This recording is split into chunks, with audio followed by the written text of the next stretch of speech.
Unang-una, hindi mo ako madaling matakot eh. Tatay ko nga, si President Duterte, pero hindi na natatakot sa kanya eh.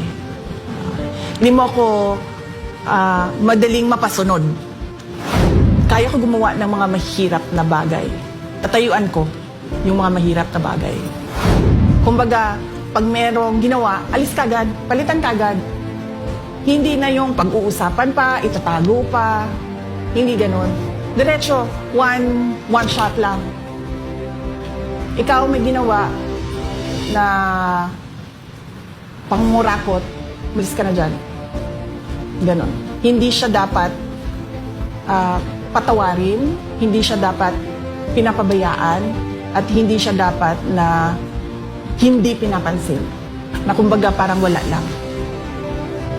Dapat, pag merong nangyari, alis, palitan nyo yan.